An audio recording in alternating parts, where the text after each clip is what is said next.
Hello and welcome to today's video.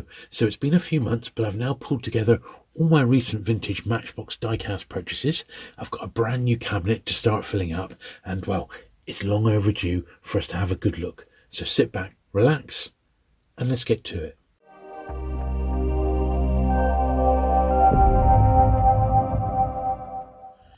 Okay, so I've been to a couple of toy fairs, in fact, more than a couple of toy fairs. I picked up some new Matchbox stuff, but I've actually not bought, I don't think, anything offline Matchbox-wise.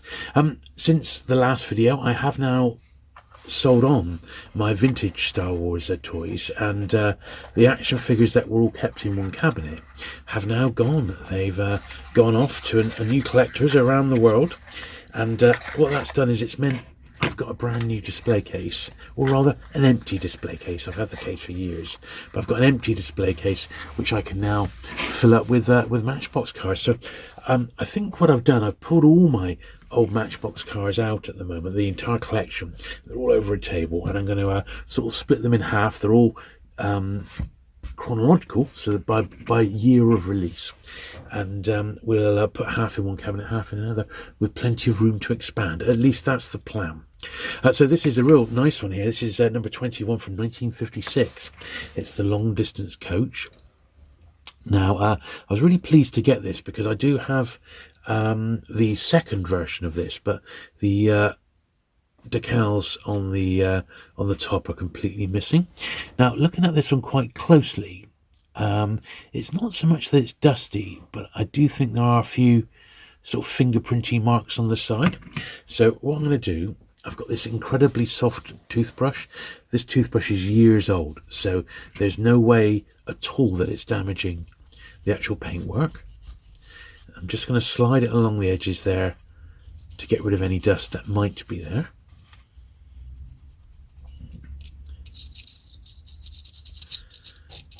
And we'll show them today in order as well. And the other thing I've got is I've just got a soft, very soft rag here, and I use Mr. Sheen as a furniture polish. So I put a nice squirt onto the actual cloth there, dab it in, and if there are little marks on the top or on the models itself, this is usually pretty good to lift them off. So obviously it's not going to sort out any scratches, but it will sort out marks on the top. So there we are. So straight away there was a couple of black marks on the top there which have now gone. See how we get on the side. See if it does any good on the side. Yeah. So this has probably never been done on this model ever. So you see that? See how it's got that off? You see some marks there on the side there. Let's try that again on here. See if it does the same. Yeah.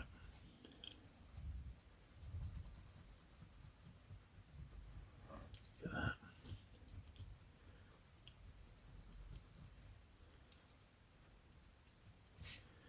Obviously these early ones are super small, aren't they?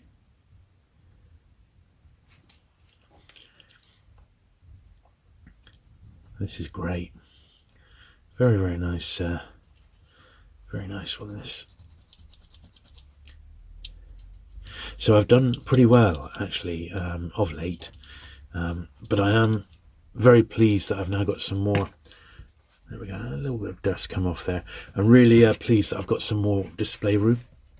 So there we are. So that's come up absolutely fine, hasn't it, that one? So I'll have him sort of like that, I reckon.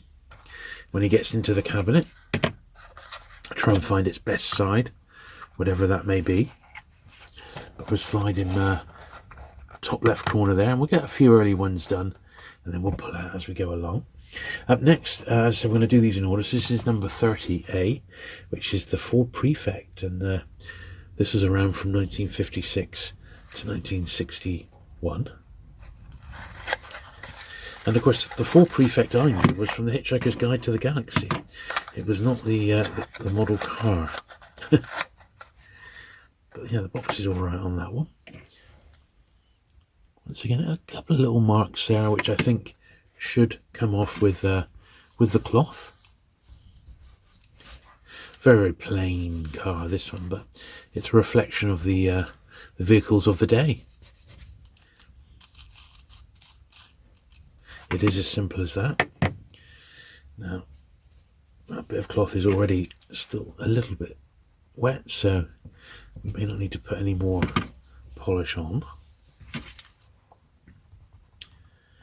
Just see.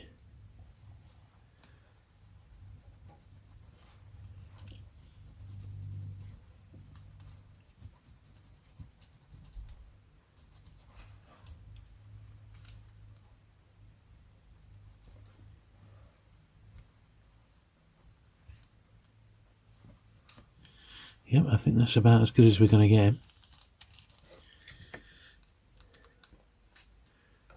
Yeah, simple, nothing too flash. That particular one, he is what he is, but you know, still a nice little addition. We've actually only got one loose one, which is actually this one here.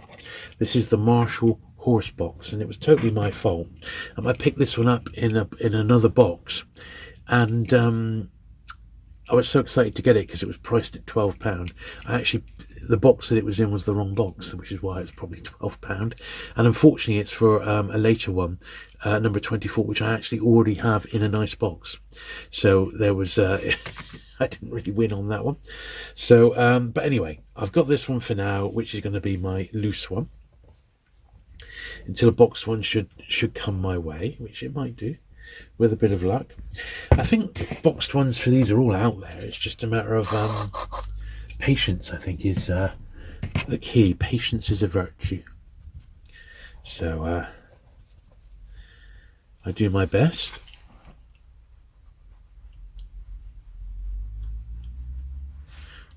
But I don't mind loose, as long as the loose is, you know, pretty much top quality. Unless it's one that I particularly want, like I've got one of the Citroens, the original DS, which is an expensive one in box. So I've just got a loose one, which isn't quite mint. Same with the 60s VW, but you know, nice ones will come my way eventually. So I know, just got to be patient. But that one's absolutely fine. That's no problem with that one at all. Now the next one I was particularly pleased to get, because I do have it already, but it's not mint, but I've only got a little loose one, and it's the Brooke Bond Trojan van. Now this one was released in 1958. I can't remember how long it was produced for, but this is a much better example than the one that I've got loose, which has got a fatigue on the labels there. This is a nice one. It's not mint, but it's one of those ones that, generally speaking, because it's got advertising on, these generally go for a little bit more, particularly advertising from this era. So it's a good one. It's one that doesn't show much signs of any sort of playwear at all. I'm just gonna, but that's got a little bit of, you know, shows some signs of storage, as it were. It's probably been on display, as mine's going to be.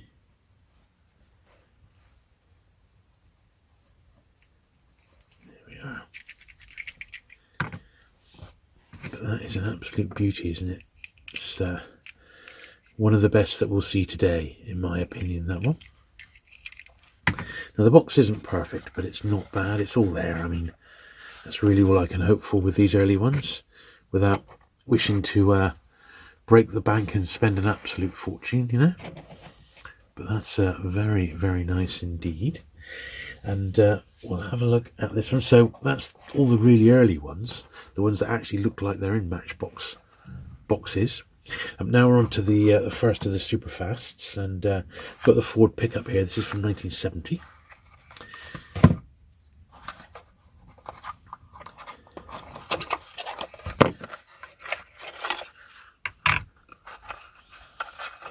It was around this sort of era that I started buying them as a boy.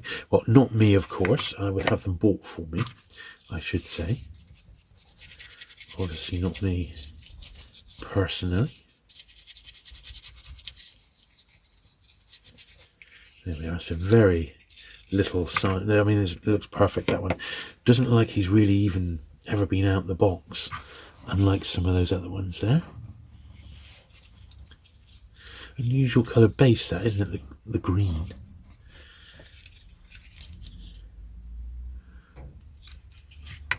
He's alright. He can go on there. Very striking red on that one. Like that. And I think we've got room for just one more, which is one of my favourites. Now, this is the Cetra coach. And this is one I actually did have as a kid. And this was from 1970 to 1973, this one was around. And I actually already have a yellow one and a gold one. And there is one other that got released, which is the purple one. That's, of course, excluding variations and different coloured glass and things like this. But this was the last one. So, as much as I said at the start, I'm never going to go down the variation route. I think if I ever did do it, it would just be with predominantly the main colours, unless I really got, I don't know, into it. But this was the last one I didn't have. So that's all three of the Cetra coaches now in all three of the main colours. So I don't know what it is. I think all the Matchbox coaches are actually really nice. I think they do such a good job with them. So I don't know. Yeah, but there we are. So it's a really, really nice one. Finishes the set of the three, and I'm super pleased with that. Right, next one we've got is number 13 here, which is the Badger buggy.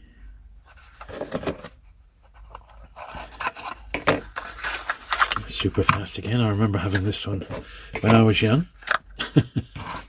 It's a pretty funky one again. We're onto that sort of funky era now, aren't we?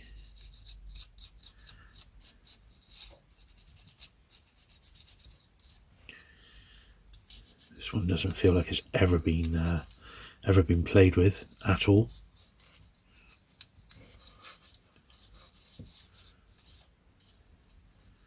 Really nice condition, that one. That's perfect, really. Absolutely perfect. Yes, the Badger buggy. 1971. This was first released, and I've got it in the super fast box there. Now we're on to the freeway gas tankers. This is number 63. Burma on the sides, and this was 1973.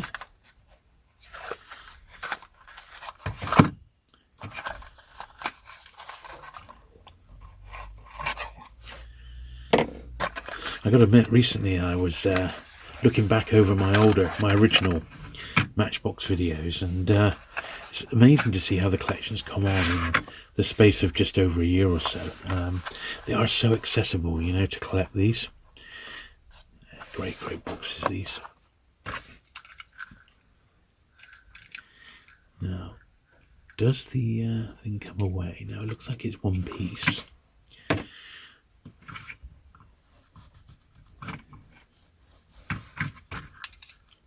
So, when you're at a toy show, it can be quite tricky. Sometimes the light's not that good. Certainly the ones I go to seem to be in livestock venues. and often the lighting isn't that great. Let's pop that up there. There we are. That's all right, isn't it? Yeah, often the lighting isn't that great. But on the whole, I've sort of got to know like the main dealers at each show now, who I know who I've bought off in the past, so I sort of know which ones to go for, you know, and generally if there was ever a problem I wouldn't have to worry too much. Now this one is one of those sort of, it's in the slightly later boxes, the ones that I really love actually. These are the ones I most remember as a kid, which was these the ones with the stripy 75 on. That's fine. And once again, this is one of those almost like space age ones, really, isn't it? 1975 to 1980, these came out. And they are a bit of a relative of that line that came out a little bit later on. Was it called Adventure 2000? I think it was. That were semi-inspired from the 2000 AD Judge Dredd strip, The Cursed Earth. And they did do, Matchbox did do some models based on those. And I think one of them is possibly an adaptation of one of these later on in slightly different colour, like this limey green colour. But I mean, I know this is pre-Star Wars, when this was first released, but it's sort of a reflection of this is literally mid-70s. It's very, very funky. And it's sort of that era, isn't it? It's that sort of space age era. That's the way I sort of think about ones like that. And I don't mind them at all. And I think that's another one of those ones that comes in several different colours. So I might be tempted to pick up a couple more of those down the line. Then we got 64 here, which is the Fire Chief. They're all in the more modern colours now. So I've got quite a nice selection across the board today. Some early ones, some super fast, and the very tail end ones here. That's a real nice example of that one. Once again, that's really funky, that. Just get my toothbrush in there. So I spent the last day emptying the cabinet and putting them all into order and popping in new additions and what have you. And that's why I'm giving these all a film now and a clean, so that I can get the cabinet, well, get absolutely everything into it, And that is absolutely lovely, that one. And then we got the security truck, which is one thing you really notice compared to the originals is how big the toys have actually got. They really do grow in size, don't they? Don't really remember having this one. Wells Fargo.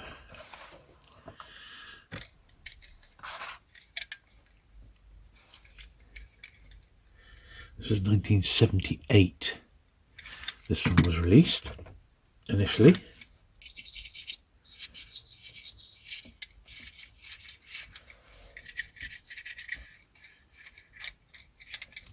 I get the polish in just for the windows, actually, on this one. I think it's been on display because there's a tiny little bit of dust on the edges there. Not a lot, but a little bit. This is still quite damp.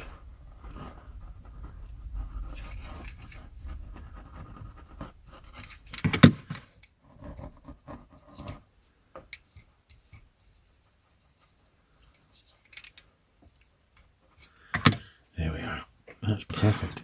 Well, amazingly, we have run out of room yet again. So let me pull the camera out once more.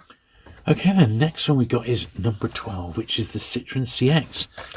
My dad had one of these. In fact, he had two. He was a big Citroen fan. And I remember, as a kid being in this car, and it was like the dashboard when you were driving in it was like an aeroplane. It was incredible, absolutely incredible. You could see why, like in France, for example, they were adapted into ambulances, because they're just insane, absolutely incredible. I must show this to Dad next time he comes around. I say, look at this. Look, do you remember when you had one of these? Admittedly, it was 40 years ago now, but even so, I'm sure he'll remember it because he had a couple.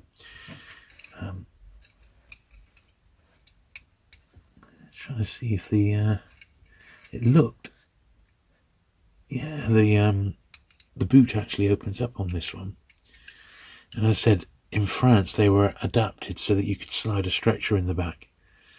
Amazingly, Citroen DX, 1979. This one was first released. And look, it mentions about the suspension. So on the actual car, I remember there was, next to the handbrake, there was this separate suspension lever that you could adjust it 3 ways. You could have 3 levels of suspension on the car. I mean, you just can't believe it unless you actually were there. Right, the car transporter, number 11. Now this one was 1980, just came out the following year. The way I'm presenting these is in year of release, and that's also the way I'm displaying them. So the earliest one's in the cabinet from 1953, and my collection goes up to about 1982. Now I know there's lots of variations of this with different coloured cars in different positions and that. This is one of those ones I'm really not too fussed about. It sort of breaks the illusion, because this should be, in effect, a king size, shouldn't it? But they did release it in this small format, which is, it is what it is, I suppose, isn't it?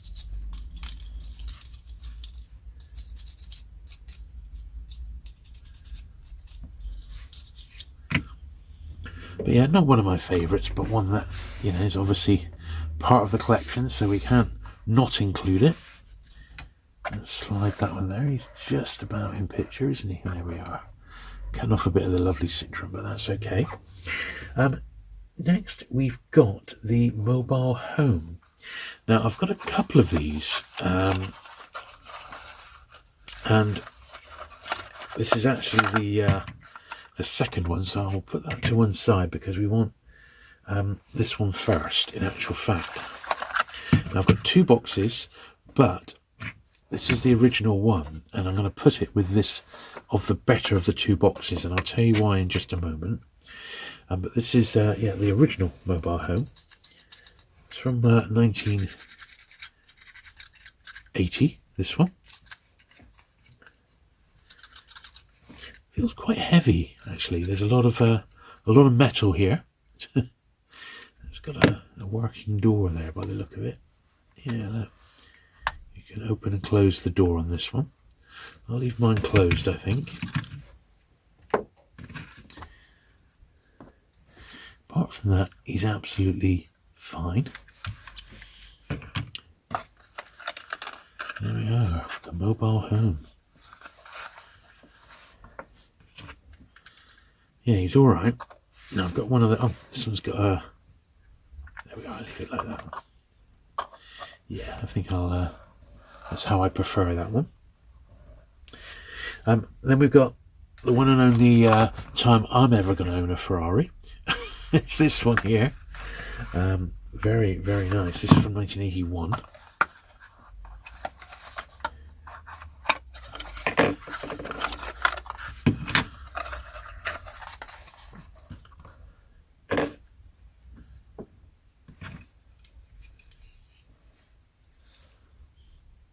Yeah, got the windscreen wipers on. GTA 11V.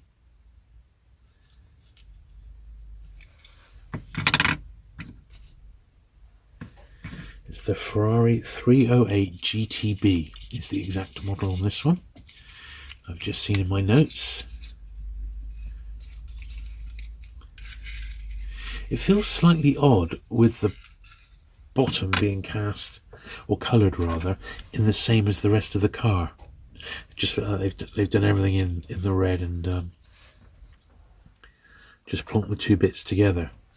Now here's the second one. So I do have another box with this one, but it's like it's not the right box, unfortunately. It's another mobile home box, so I'm not going to include this in the collection because it's actually for the NASA Shuttle Command Center, which actually had its own box. So I've got this one, but it's in the wrong box. So I'm just going to have it in the cabinet as a loose one for now with the NASA colours on, which I'm really pleased to get this, but I am going to be on the lookout for the correct one in the correct box. This is from 1982, this one, but it's the same as the mobile home, as you can see, but with the NASA colouring basically. So I'll leave that one loose over there. Then the last of the new models we've got some other bits to look at.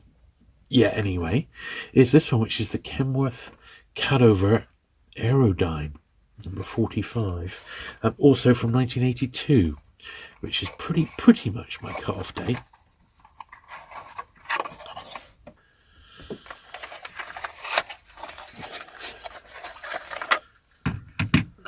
quite an unusual one, this. So we'll slip that one in there. Yeah, pretty nice this. Once again, it's got a little bit of dust there. Not much, just a touch.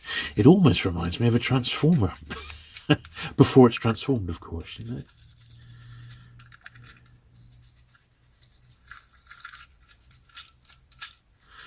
Nice Matchbox that. That's very nice indeed.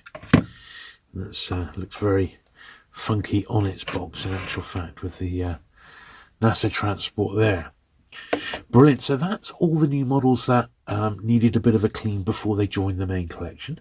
I've got a couple of bits of merchandise and memorabilia though to show you next, and then we'll go in and have a look at the collection as it stands now. Okay, well, as well as the cars, I did pick up a couple of catalogues. So we'll start off with this one, which is the 1967 catalogue. It's the International Edition. And there we are. I do love the catalogues. I absolutely love them. So let's have a little look through. Matchbox wins again. That's for working steering. America's top-selling car, beaten by Matchbox. Wow. And then they go through the series, what was released or what was available in 1967, with a little checklist on the side there, so you could collect them all. What a great bit of marketing that is. There's definitely a few here I wouldn't mind. And some I've got, but I'd like slightly better versions of them.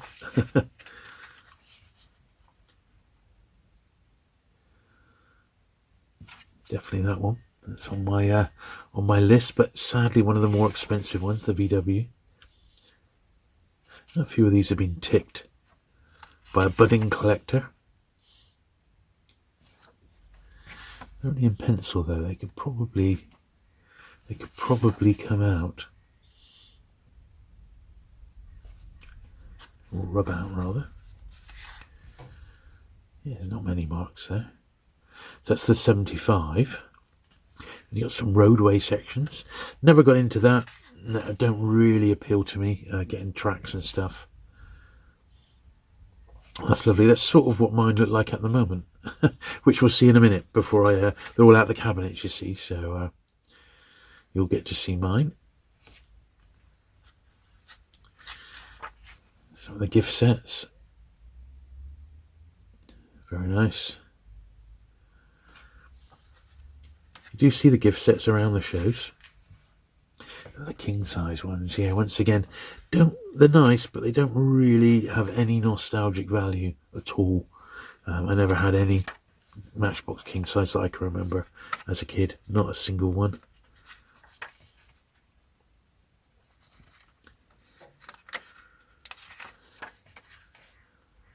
But they're very nice. The models of yesteryear, which once again, you know, as much as they're nice, they're not really my thing, the really early cars. Then some of the funky miscellaneous items, like the Matchbox ashtray, the fountain pen holder. Oh, they just make me laugh. I like some of the other stuff, like the colouring books, and there's some jigsaws and things. I wouldn't mind those. And these are quite nice. The service station, the fire station. Maybe one day I might get those. Then a little price list. So that's okay. So I will go back to that one after we finish filming, and I'll rub out those little marks. And then I got this one, which I got at a toy fair recently. It's the 78 catalogue. Another one I didn't have. I'd love to get all of these, but some of the early ones are unfortunately quite pricey, so I might be struggling a little bit. But very much remember, this would have been my era very much. Yeah, a few little mini ha-ha, I wouldn't mind getting that one again. I haven't got any of the bikes at all.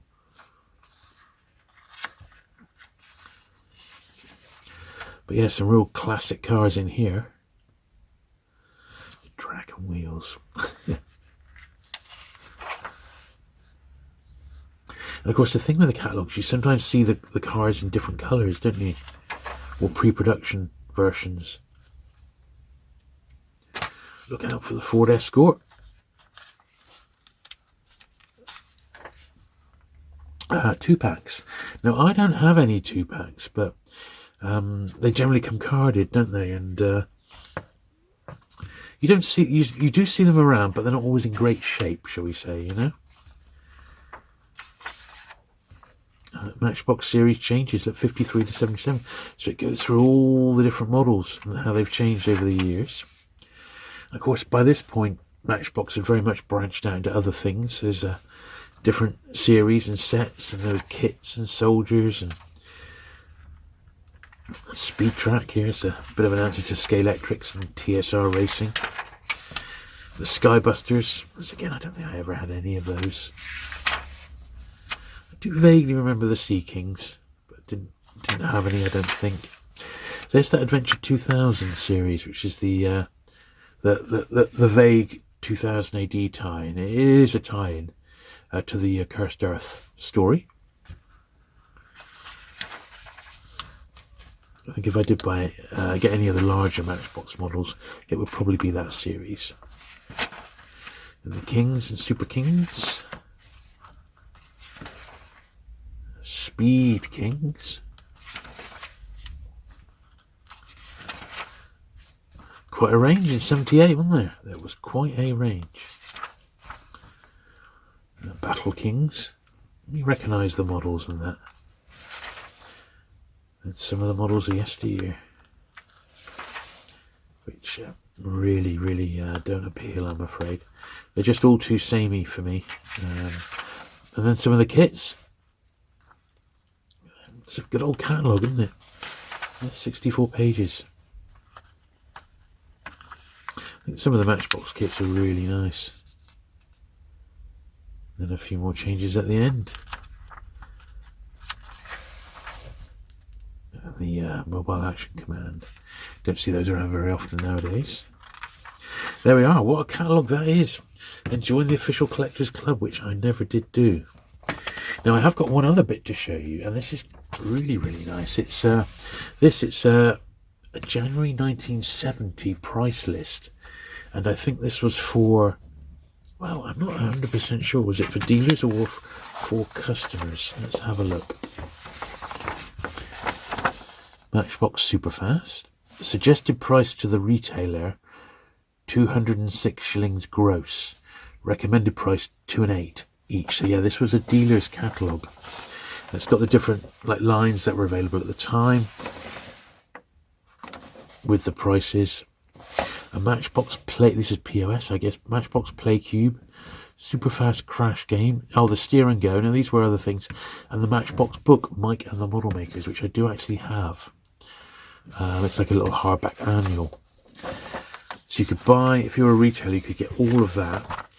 And then on the back, this Matchbox Silent Salesman. So this is basically the incredible displays that you could get, which would hold the range. And they are just lovely, particularly like the circular one. You see these, they turn up for sale now and again on eBay, and they're always a few £100 each. But yeah, the Silent Salesman to hold the whole range. Absolutely fantastic, but who's got room for them nowadays? You'd have to devote many rooms to have them all. But what a nice bit of original memorabilia that. I really like this sort of stuff, and I haven't got a lot of it. And it was only like a couple of quid again at a show, so I grabbed it. Brilliant. Okay, so that's all the new bits and pieces that we've had a look at. I'm now going to show you all the collection as it is now, prior to going into the display cabinets. Okay, so this is the collection. It's all been sorted, all the new additions have been added in, and it's sorted year by year. So I'm going to be doing these chronologically. And then I've got 2 brand new empty display cabinets ready to fill up. And we'll get these all popped back behind glass looking really good.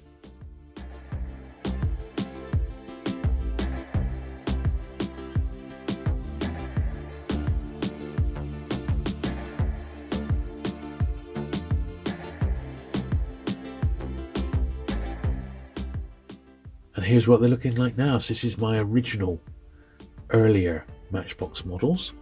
This is just prior to the more modern ones which I've been collecting. So this is like the original, really early, so about 53 up to 68, 69, 70, and then the later ones which are actually a little bit bigger. I'm going to pop in the other cabinet there. And once again, I've left myself plenty of room to expand over the next year or so, because I reckon I'm probably going to fill this up in the next year and a half. I reckon, what with the toy fairs we got planned, it's going to be brilliant. And there you go. Hope you enjoyed this little update to my vintage Matchbox diecast collection. I'm absolutely loving collecting these, and now that I've got a bit more room, well, I'm well back into it again. If you have enjoyed today's video, don't forget there's a full playlist of the collection from when I started right up to today, which is part 8, on the channel, so do check that out, and there'll be links at the end of this video. If you've not subscribed, do please hit that subscribe button. It costs nothing, lets YouTube know you're liking the content, and you'll never miss a future video. Thanks very much for watching today, and I shall see you again very soon. Bye.